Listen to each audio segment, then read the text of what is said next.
¿Qué tal a todos? Buenos días. Con este video continuamos las clases de Historia de México dentro del sistema de preparatoria mesoamericana. En esta ocasión daremos continuidad al tema de la semana anterior, el cual fue la independencia de Texas y su separación del territorio mexicano.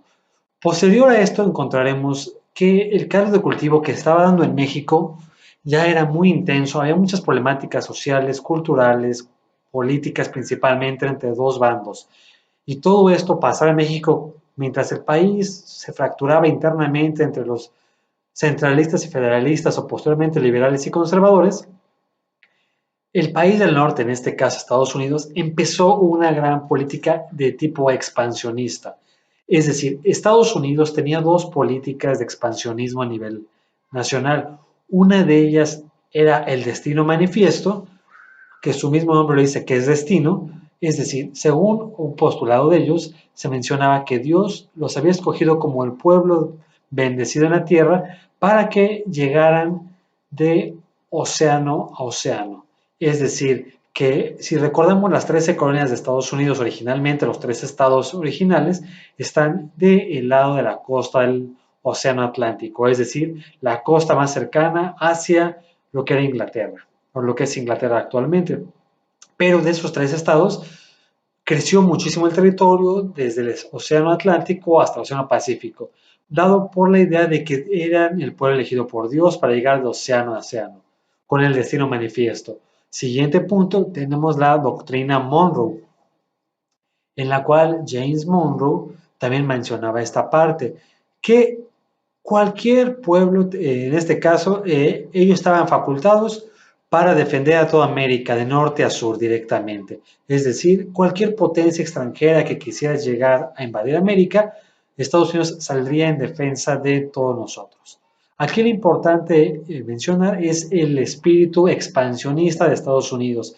Dado que de otra forma Estados Unidos ya empezaba a sentirse como un pueblo elegido para llegar al otro océano, tenía que llegar entonces por la buena o por la mala a este lado.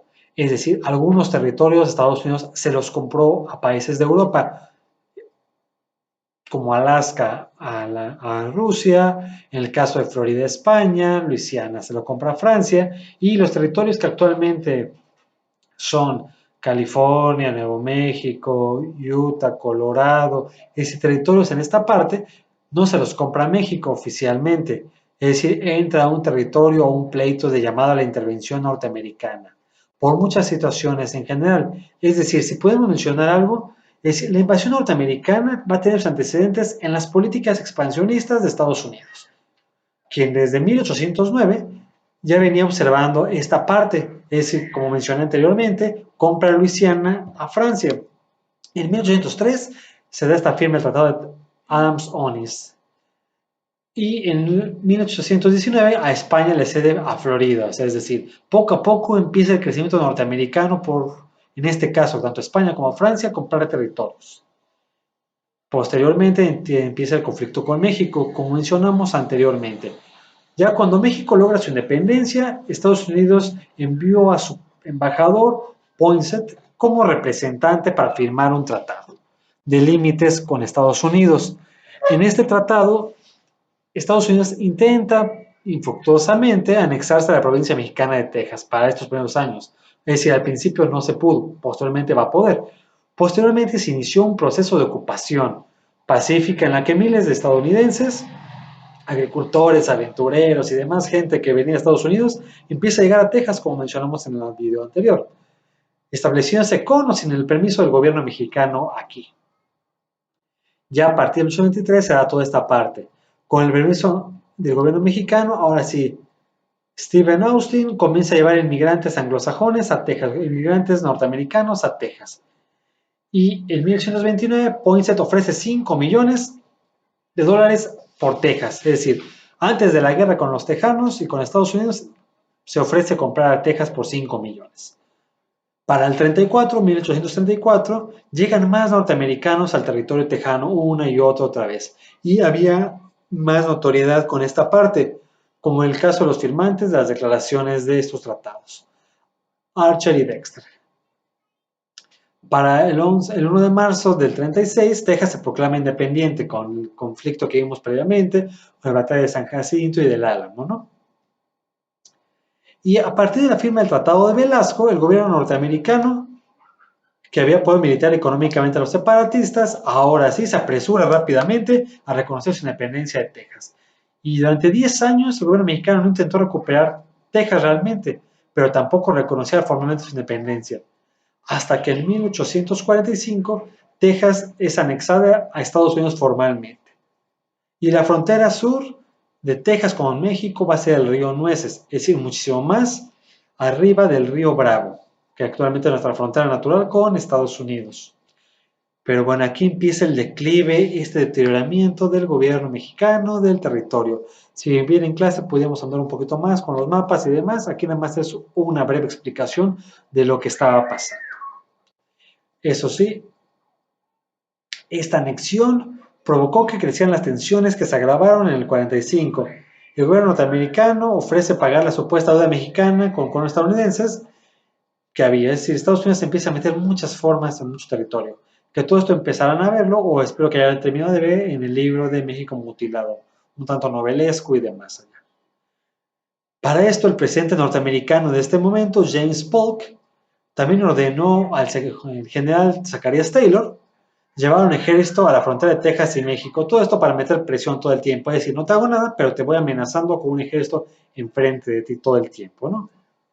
En el que se establece en el pueblo de Corpus Christi o el Cuerpo de Cristo, que actualmente está en Territorio Tejano. Y para 1846, Taylor recibe órdenes de marchar con su ejército al sur hasta el río Bravo, es decir, más allá de lo que estaba presupuestado en el río Nueces.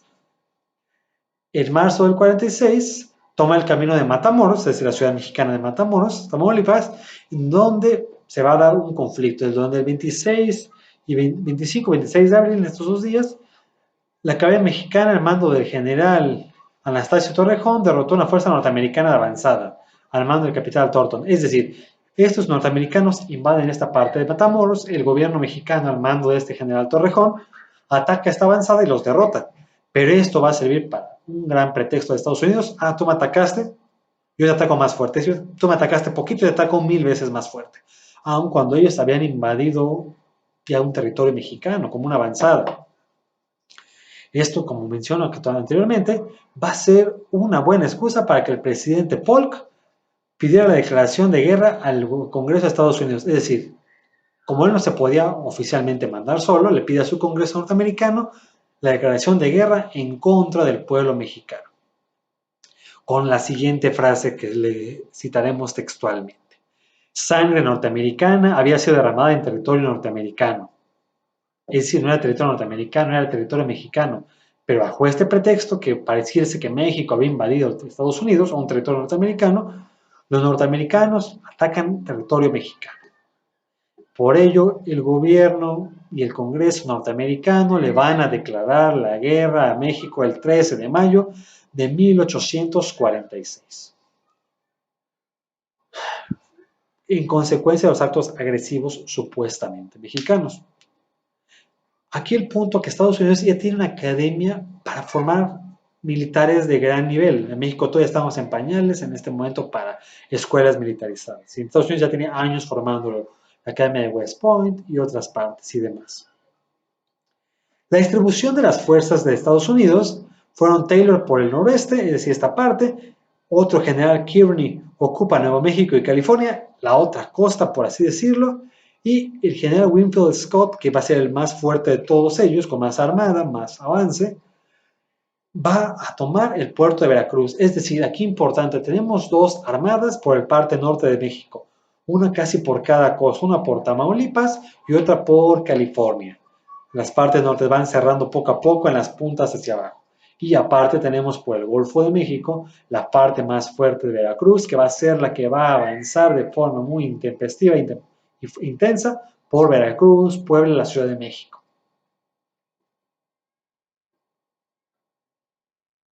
Aparte de esto vamos a encontrar un montón de batallas aparte de aquí.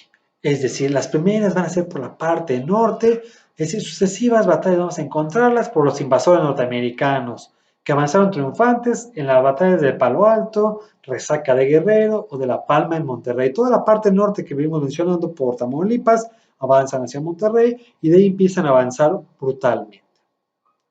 Y en febrero de 1847, ahora sí, ya empiezan las batallas intensas sobre el centro de México, en donde alguna de ellas, la más importante, es en la batalla de la Angostura, ya centrados en la parte de la meseta central de la ciudad del país, en donde los mexicanos logran de una u otra forma frenar a Taylor.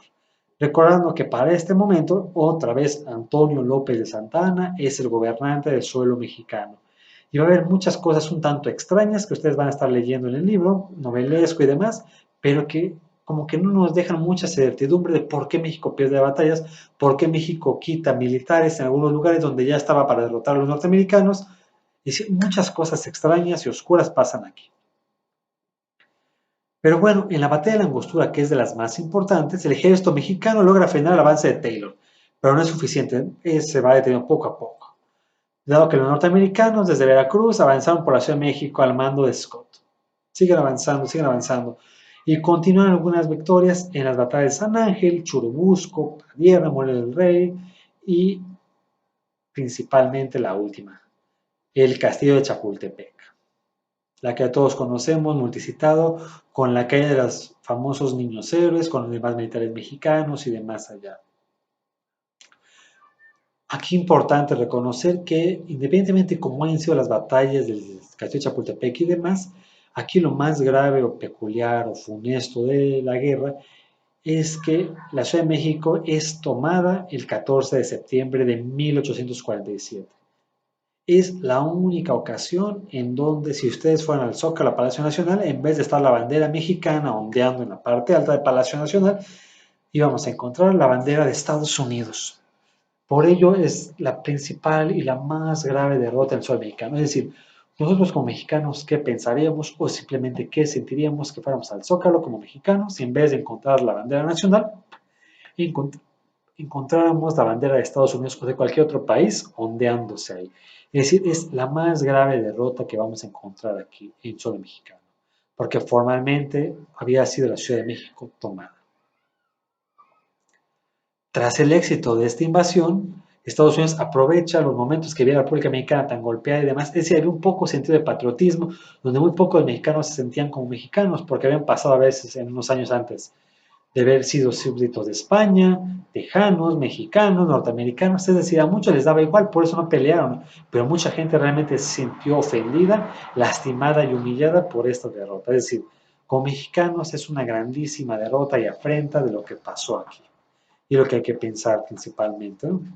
Y Estados Unidos va a aprovechar toda esta coyuntura histórico-política que vivía el suelo mexicano, cuando realmente nuestros mexicanos, como acaba de mencionar, no lograban poner un acuerdo de autogobierno.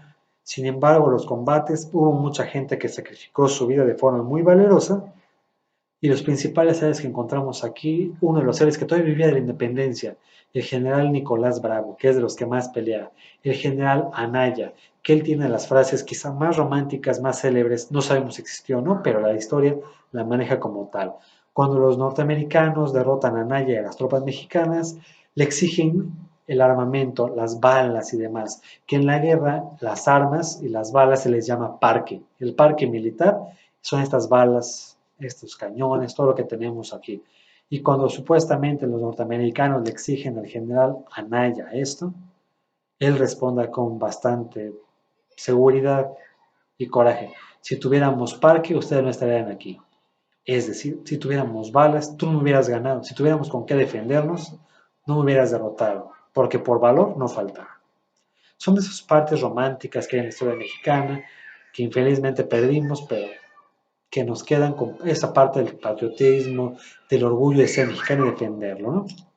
Tenemos al general Nicolás Bravo, Antonio de León, al coronel Lucas Valderas, al teniente Felipe Santiago Xicotenca, al general Anaya, al capitán Margarito Suazo y a todos aquellos que la historia nos ha recordado como los fatídicos niños héroes. Si existieron, si no existieron, no, pero lo que hay que reconocer como tal, que muchos jóvenes, quizá de la edad de ustedes, más jóvenes, un poco más grandes algunos, Sacrificaron literalmente su vida, que eso sí es real, que muchos jóvenes de su edad murieron a manos del invasor norteamericano. Inclusive algunos extranjeros irlandeses con el batallón de San Patricio que murieron defendiendo el suelo mexicano como tales. Finalmente cerramos esta parte con el Tratado de Guadalupe Hidalgo, con el cual México vende formalmente por unos cuantos pesos, si pudiéramos decirlo, muchísimas hectáreas de territorio mexicano. El Tratado de Guadalupe Hidalgo es en el cual México firma su derrota. En febrero de 1848, México pierde más de la mitad de su territorio y se inicia el retiro de las tropas invasoras. Es decir, tuvimos casi 6 meses a los norteamericanos, a los estadounidenses, aprovechándose del territorio mexicano, hasta que México firma la derrota formalmente. Y el 15 de junio del 48, México finalmente es vaciado por Estados Unidos. Con esto terminamos esta pequeña disertación del segundo video Historia de México. Que tengan un excelente día y seguimos en la clase comentando cosas y las actividades emanadas de este video. Que pasen un excelente día y seguimos en contacto. Gracias.